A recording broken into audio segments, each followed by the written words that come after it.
Hello and welcome to the Comic Cave. I'm Ramsey, aka Captain Away, and today I'm looking at the 2016 to 2017 series Harley's Little Black Book from DC Comics. Because it's almost Valentine's Day, and for some reason I've decided that means I cover a Harley Quinn comic. I don't know why. Is that messed up of me? Yeah, probably a little. Is it gonna stop me? No, not at all. Ever since her debut on Batman the Animated Series, Harley Quinn's star has done little but rise. She was an instant fan favorite, and demand for more Harley eventually brought her into the actual comics, and led to her getting her own comic, as well as her teaming up with Catwoman and Poison Ivy in a new comic called Gotham City Sirens. With the New 52, she would join the Suicide Squad, which would only bring her more into the limelight, and so eventually DC would make it a point to make her the star of her own New 52 series. That series, written by husband and wife team Amanda Conner and Jimmy Palmiotti, I already reviewed unfavorably like a year or two ago. I don't know. What is time? I understand it's quite wibbly-wobbly and timey-wimey anyway. I mean, whatever. Where was I? Harley Quinn.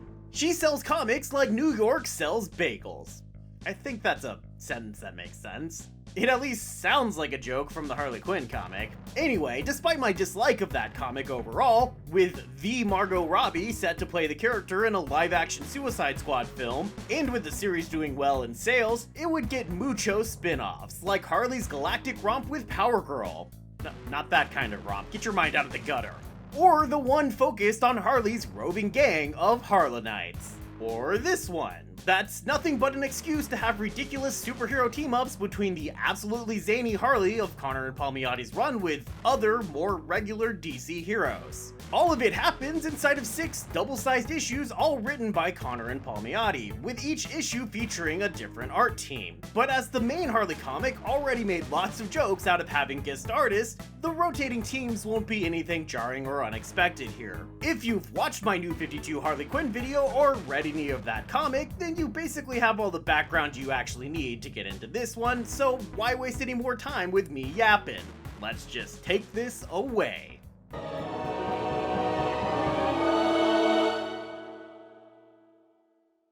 The comic opens on Harley and her gang of Harleys busting up a bad guy ring. A ring that had plans to stick it to Wonder Woman. Well, at least deliver some knockout gas to a guy who would use it to stick it to Wonder Woman. Wow, that sounds really rapey when I say that out loud. Maybe ignore that I said that. Anyway, this gets Harley excited, although really what doesn't, because she's Wonder Woman's biggest fan. This harkens back to when she was a kid and she would be beat up for being a nerd. So inspired by Wonder Woman comics, she would then nearly choke a kid to death and beat up her bullies. Oh, what a cute little psychopath you were, Harley. I would point out how this doesn't make any sense with the New 52 timeline, seeing as Wonder Woman was discovered to even exist only about 5 or 6 years before this, and we are definitely going with the New 52 timeline considering that they point out Wonder Woman is living in London now. But I'm sure Conner and Palmiotti would argue that not making sense with continuity is probably supposed to be part of the joke and not at all just lazy writing. Definitely the good thing and not the bad thing. So present-day Harley immediately hatches up a plan to join in on the original plan so that she can go to London and team up with Wonder Woman to stop the bad guys. Make sense to everyone? No? Good. So Harley's pals Aggie and Big Tony ship Harley across the pond so she can spin the issue, vaguely teaming up with a sort of British Justice League of characters they made up and aren't important anyway. They are technically recurring minor characters in the series though, so I guess I'll point out that they are in fact here. They exist entirely as just a joke parody of the JLA, with the joke being that they're disgusting, incompetent, and have no money. Which, judging by the other Harley comics I've read now, are 3 things Coniotti, that's their couple name I've decided, find to be absolutely hilarious. Haha, being broke. So funny. Poor people, am I right? Oh, and one of them is also like super gay for Batman, which is also funny, cause as I learned from Static last week, possibly being gay is in fact funny. So funny, that Rick Stone guy. But since they really aren't important to the story at all, they're just immediately knocked out after meeting with Harley, and she's able to sneak her way into the bad guy's base where she learns more about their nefarious plan and Wonder Woman's address. So in order to stop the bad guys from using the knockout gas on Wonder Woman in order to kidnap her, Harley uses the knockout gas on Wonder Woman in order to kidnap her. Great. She then puts on Wonder Woman's clothes and wanders about the apartment so that when the bad guys attack, instead of finding the unsuspecting Wonder Woman that they were expecting, they instead find a very suspecting Harley Quinn ready to mash them to a pulp.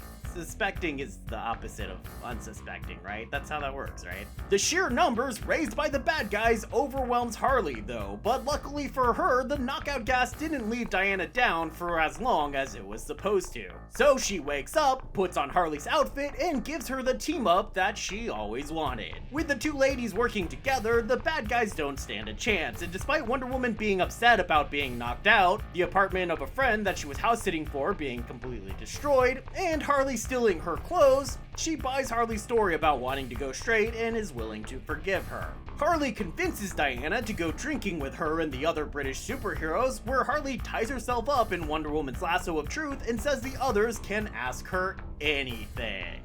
Which they totally waste on questions like, why can't Americans resist putting cheese on everything?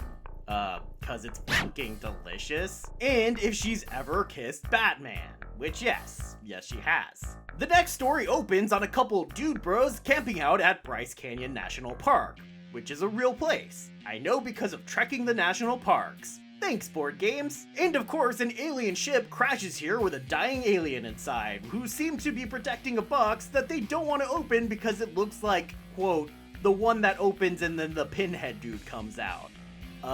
It's called the Lament configuration, and if there's one thing I've learned from playing Dead by Daylight, it's that you want to open that box ASAFP, or else those stupid chains will just never leave you alone. Is that not how it works in the movies? Anyway, with the alien lady dead and her ship and treasures left to them, these two young men do what any two young men would do in the same situation in a comic book. They bury her and try to hawk her stuff on the internet. The Lament configuration turned out to contain 3 lantern rings, green, red, and black, with the red and black being kept separate by the weakest security system ever that apparently is meltable by spilling milk on it. Now free, the death and anger rings combine into one ring for no reason, cause it's not important anyway. So we move on to Harley using what they're calling Weebay because it very cleverly sidesteps copyright infringement for the first time that we've ever seen, only to discover the Green Lantern ring for sale. So she gets into a bidding war with some Green Lantern super nerd because eBay jokes are hilarious in 2016. Obviously.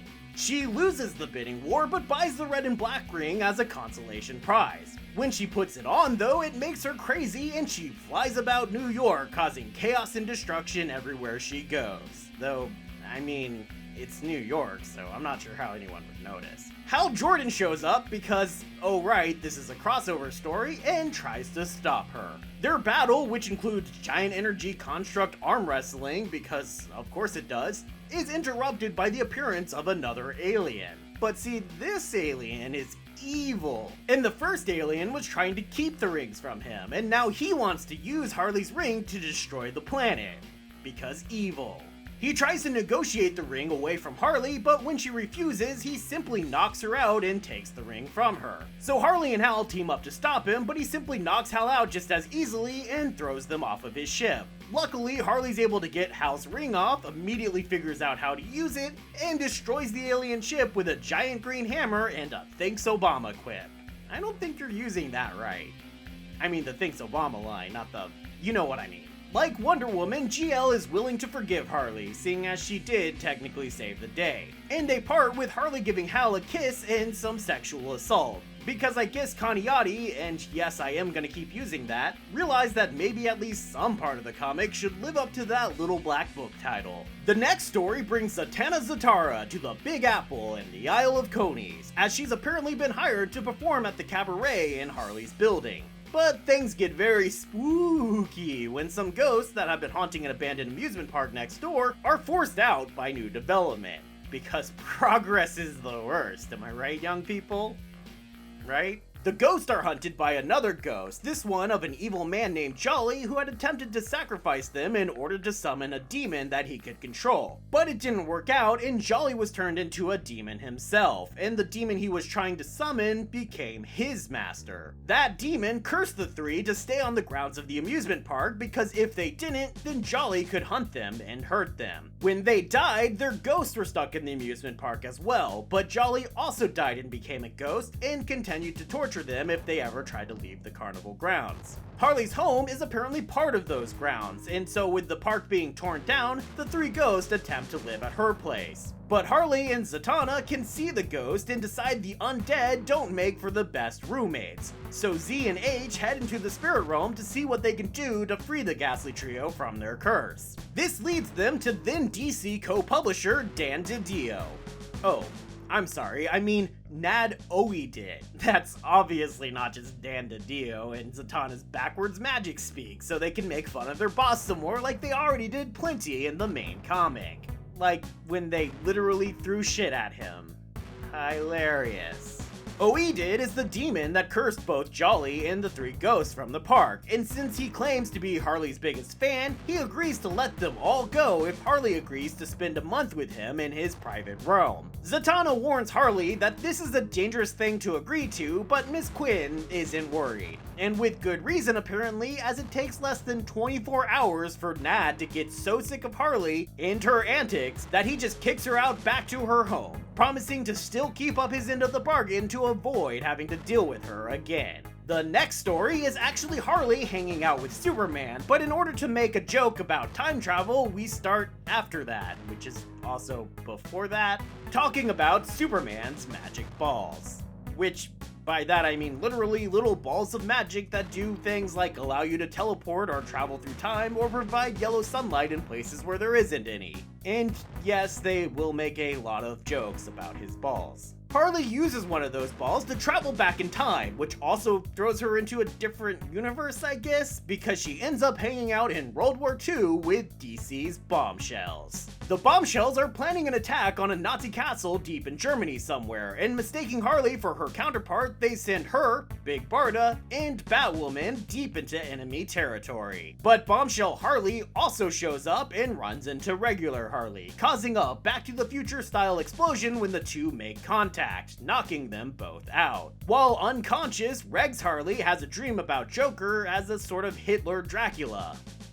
That's not important to the story, but like, I obviously had to mention that. The Bombshell Harley wakes up first and they all assume regular Harley is some kind of Nazi spy. So they tie her up and question her, but that yields nothing but them going super fanservice-y with this moment of Harley kissing the other Harley. That obviously had to happen. With regular Harley not volunteering anything useful, the Bombshells decide to continue with the mission at the castle, but Harley, deciding she has to hero it up here, manages to get herself free and heads to the castle as well, getting a helpful lift along the way thanks to Hitler.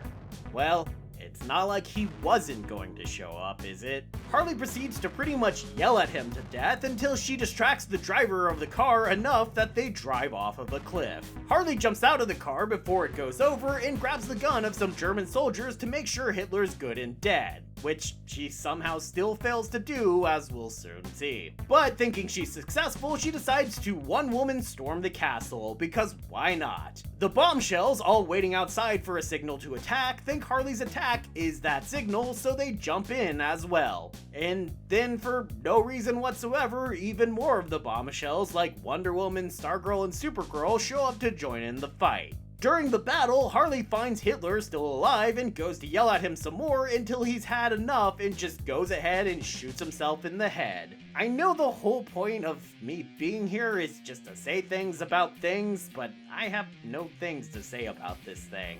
What was the point of all this? I don't know. Maybe to make up for the litany of vaguely racist Jewish jokes they make in the main series? I guess I had something to say.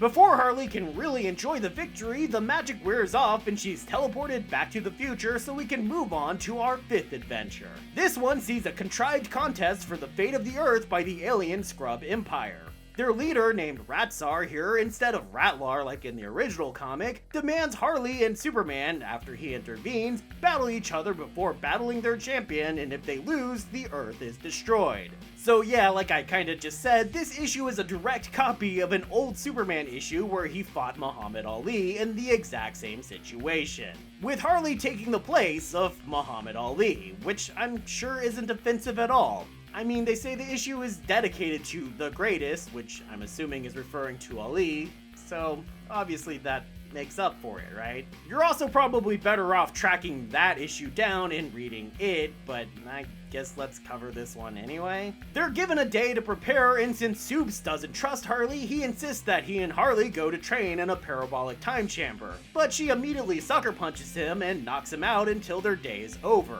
This trip to his fortress is also when Harley sneaks off with some of Superman's balls, in case you were wondering. They then go up into space to have their first fight, the one between the two of them, to see who will face off against the champion of the Scrubs, this giant mountain of muscle named Hunka, and not Hunya like in the original. The skeeziest, slimiest, and most depraved people from all over the universe show up to watch the fight. And since this is 2016, they obviously couldn't resist throwing Trump into that group. Harley easily defeats Superman, as he's depowered under a red sun and she's used to fighting dirty. But he also refuses to just give up, so he gets beaten so bad they have to take him to the infirmary. But luckily, since Harley stole some of those magic balls, Soups is able to use one that contains yellow sun energy to restore his powers temporarily, giving him the ability to overpower the ship's commander and have him order away all troops waiting to destroy the Earth. The goddess Athene, and not Athena like in the original comic because everything is one letter off for no apparent reason, also appears to ensure the fight between Harley and Hunka will be fair. But here Ratsar kills her before she can actually do anything. Which is good news for Harley, because by fighting dirty, she's able to get the better of Hunka. Enraged by her victory, Ratsar, that rat, decides to destroy the Earth anyway. But angry at him going back on his word and for killing Athene, the common people rise up and overthrow him. So Harley and Superman are able to return to Earth, and since Superman is the trusting type, he decides to believe Harley when she says she doesn't have any more of his magic balls. Which, of course, we already know to not be true. And that's what takes us to our final adventure, where one of the balls transports her across the universe to some kind of prison ship run by some kind of space pope. Which I guess is like Battle Pope, but spacier? Harley accidentally kills all the prisoners by opening the pod bay doors, Harley, and she's only saved from certain doom herself by the sudden appearance of the main man, Lobo. And his super cute dog named Dog. Oh, look at you, aren't you just adorable smoking your cigar? Yes, you are. Look how grumpy you look. Where was I? Oh, and thankfully, this is regular Lobo and not New 52 Lobo, cause ew. Like, seriously? Ew. Lobo had earlier fired a missile at the ship, and since he's so focused on Harley, he ignores the missile until it explodes the giant Popmo ship, sending Harley, Lobo, and Dog crashing through space and stranding them on a nearby planet. They then spend much of the rest of the issue just bickering and vaguely having some sexual tension, I guess. Eventually, they discover that Lobo's ex-girlfriend is for some reason also stranded on the planet, and Harley goes to ask her to let them go with her when someone answers her distress beacon, but then accidentally kills her instead. When the rescuers do arrive, they turn out to be another group of bounty hunters led by a Captain Conroy who wants Lobo dead. They capture the duo and threaten to torture them Wrath of Khan style, but Harley, as a lover of all little creatures, wins the worm monsters over to her side, giving her and Lobo the chance to defeat Conroy. In retaliation, the space captain sets off what he calls a red matter bomb to destroy everyone on the planet. But before that actually happens, Harley's magic ball wears off and transports her, Lobo, and best boy Dog back to Coney Island, where they don't even stand out. Lobo walks off to get back to his own adventures while Harley laments about how she always seems to fall for pasty-skinned bastards. Yeah, you do seem to have that problem, Harley. And we need to get to the breakdown.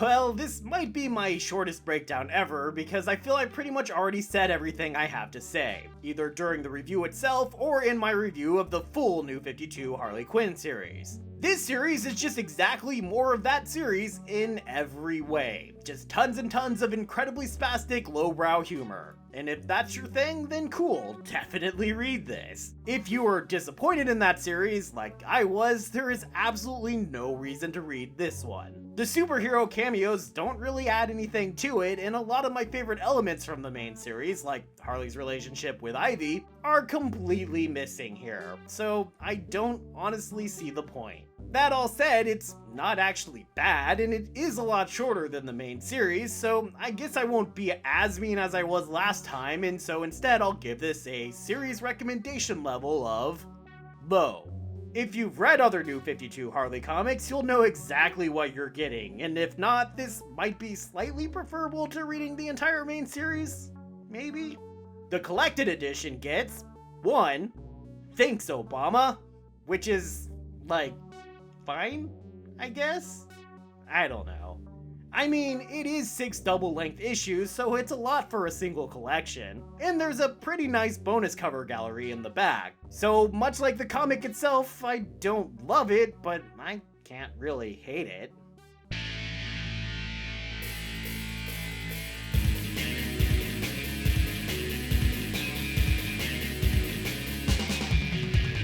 Thanks everybody for watching, and happy Valentine's Day, I guess. Let me know if you think I should keep trying to cover Harley Quinn comics on Valentine's Day, or if you'd rather I just, sprinkle them in here and there. I'm up for probably either. Either way, if you enjoyed this video, or you would like to see more videos of its kind, and etc, etc, etc, do all the YouTube thingies with the buttons and the clicks and the, subscribes and likes and whatever, I don't remember. And then make sure to stick around next time, and I hope to see you then, right here in the Comic Cave.